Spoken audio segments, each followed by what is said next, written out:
Kabar Ciro dinaturalisasi menggema.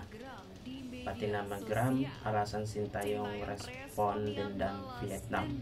Timnas percaya diri. Simak informasi selengkapnya hanya di Garuda Space Update.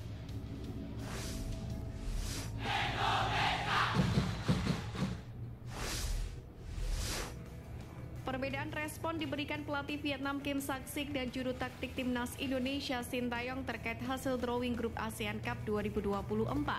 Kim Sak-sik yang baru saja dipercaya menggantikan Philippe Troussier mengusung misi balas dendam kepada Timnas Indonesia.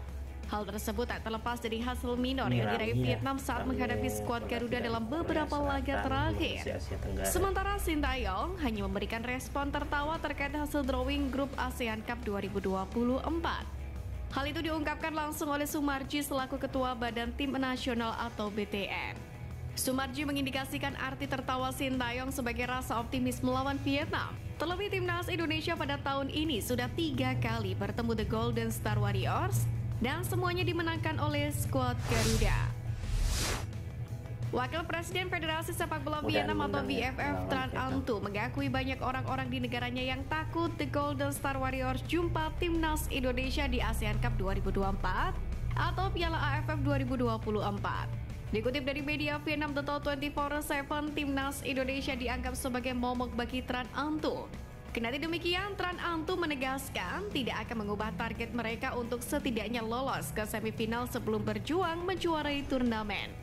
Ajang ASEAN Cup 2024 sendiri akan berlangsung pada 23 November hingga 21 Desember 2024. Merujuk jadwal yang dirilis Federasi Sepak Bola Asia Tenggara atau AFF, Timnas Indonesia akan berstatus tim tandang saat menghadapi Vietnam. Pertandingan pun akan berlangsung pada Sabtu 30 November 2024 di Stadion Maidin Hanoi. Media Malaysia @onefootball.m meledek fans Timnas Indonesia yang meremehkan Piala AFF 2024. Mereka menyebut tak sepantasnya ajang Piala AFF dijadikan bahan ejekan. Mengingat Thailand dan Vietnam tetap memburu gelar juara sekalipun mereka pernah lolos ke babak ketiga kualifikasi Piala Dunia 2026 zona Asia. Diketahui ekspektasi pecinta sepak bola tanah air kepada Timnas Indonesia sangatlah tinggi saat ini. Hal itu karena meroketnya performa Timnas Indonesia di bawah asuhan Sintayong. Skuad Garuda pun selangkah lagi lolos ke babak ketiga kualifikasi Piala Dunia 2026 zona Asia. Timnas Indonesia pun berpotensi menjadi satu-satunya tim Asia Tenggara yang tampil di babak ini.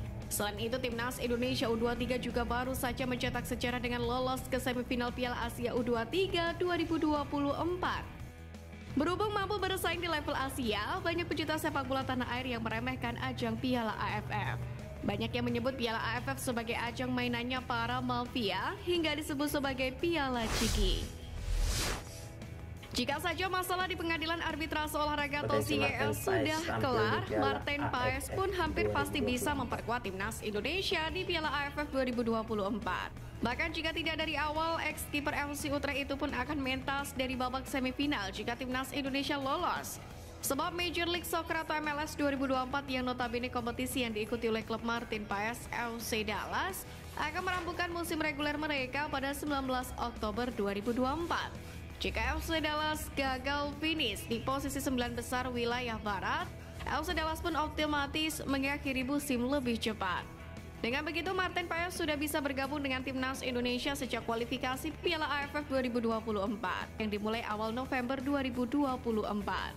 Sementara itu, jika FC Dallas finish 9 besar dan melaju ke playoff, klub tersebut pun akan mengakhiri laga di babak playoff paling lambat pada 9 Desember. Sekarang, satu harapannya, masalah Martin Paes di CAS segera tuntas. Bek kiri Timnas Indonesia Saint Patinama menjadi salah satu pemain keturunan yang memiliki banyak penggemar. Selain memiliki akurasi umpan yang akurat, banyak penggemar Timnas Indonesia yang kagum dengan penampilannya. Kepopulerannya tersebut rupanya dimanfaatkan oleh oknum-oknum yang tak bertanggung jawab. Sebab ada akun TikTok yang mengatasnamakan Patinama dengan membagikan kegiatan baik di dalam maupun luar lapangan.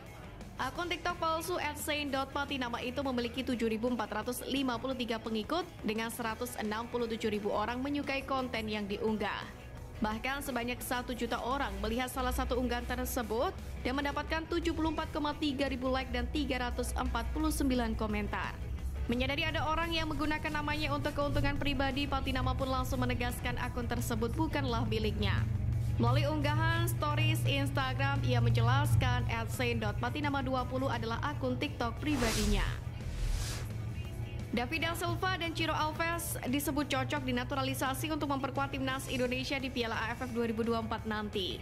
Opini itu dikeluarkan oleh akun Instagram @gossipfootball. Berhubung Piala AFF 2024 tak masuk ke dalam agenda FIFA, tak ada kewajiban bagi klub-klub luar negeri untuk melepas para pemainnya ke skuad Garuda.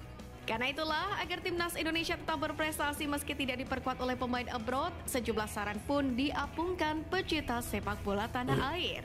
Salah satunya adalah menaturalisasi pemain-pemain asing yang moncer di Liga 1 musim ini. Nama yang diajukan adalah duo Persib Bandung David da Silva dan Ciro Alves. Untuk diketahui, musim ini Ciro Alves telah mengemas 15 gol dan 13 assist dari 33 pertandingan Liga 1 musim ini.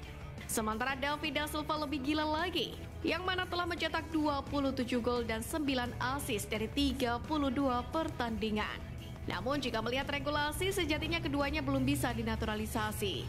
Sesuai dengan regulasi bagi orang yang tidak memiliki darah Indonesia, baru bisa dinaturalisasi jika 5 tahun berturut-turut atau 10 tahun tidak berturut-turut tinggal di tanah air.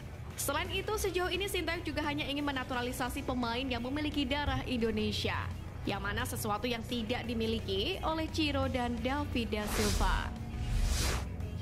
Timnas Malaysia diperkirakan tak akan kesulitan mencapai semifinal Piala AFF yang kini bernama ASEAN Cup 2024. Tetapi masalah sudah muncul di depan mata, di mana pertandingan penyisian grup ASEAN Cup itu masih sekitar 6 bulan lagi, yang dijadwalkan pada 23 November hingga 21 Desember.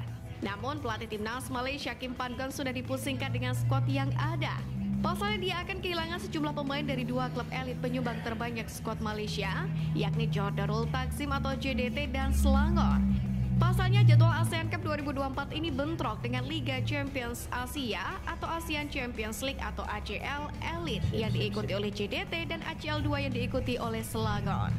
Sebagai contoh terkini, dalam skuad berisi 24 pemain yang disiapkan Kim Pan-gon untuk kualifikasi Piala Dunia 2026 edisi Maret lalu, ada 6 dari JDT dan 5 dari Selangor.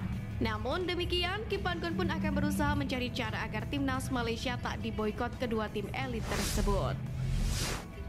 Pelatih timnas Irak Jesus Casas dikritik karena tidak memanggil pemain berbakat Hasan Abdul Karim untuk menghadapi timnas Indonesia. Kritik tersebut disampaikan salah satu pelatih lokal Irak Saad Hafez. Hafez mengakui Hasan merupakan salah satu pemain berbakat yang seharusnya dipanggil singa Mesopotamia. Dia mengatakan keputusan Casas ini bisa membunuh bakat Hasan Abdul Karim. Di sisi lain, timnas Irak sendiri sejatinya sudah memastikan diri tiket keputaran ketiga kualifikasi Piala Dunia 2026 zona Asia. Sementara untuk timnas Indonesia membutuhkan 1 kemenangan dari 2 laga tersisa untuk mengamankan tempat di putaran ketiga. Penyerang timnas Indonesia Ragnar Oratmangun sudah tiba di tanah air. Dalam unggahan Instagram pribadinya, sang pemain tampak berjalan di sebuah trotoar. Ada ucapan selamat pagi yang menandakan dirinya memang berada di Indonesia. Menariknya lagi, postingan Instagram Stories tersebut adalah repost dari akun istrinya. Kemungkinan besar, Ragnar bakal berlibur dulu bersama dengan keluarganya. Diketahui Ragnar Oratmangun sendiri memang sudah menikah. Bahkan ia menikah muda dengan sang istri dan telah dikaruniai anak. Meski begitu, pemain berusia 26 tahun ini sangat tertutup soal keluarganya. Sang istri juga mengunci akun Instagram dan jarang sekali menampilkan potret kemesraan dengan Ragnar. Dengan adanya sosok istri yang menemani ke Indonesia, Ragnar bakal punya motivasi tambahan, yakni untuk tampil impresif membela timnas Indonesia untuk melawan Irak dan Filipina, yakni di ajang kualifikasi Piala Dunia 2026 pada Juni 2024. Sekian News Flash kali ini Sobat Garuda, mari terus dukung perjuangan timnas Indonesia. Nantikan News Flash edition dari Garuda Space selanjutnya. Terima kasih dan salam olahraga. Video dengan judul kabar Ciro dinaturalisasi menggema, Patinama geram, alasan Sintayong respon dendam Vietnam, tim nasional percaya diri. Oke, terima kasih. Jangan lupa like, subscribe, dan share. Dan berikan komentar di bawah kolom komentar. Jika ada yang ingin disampaikan, terima kasih.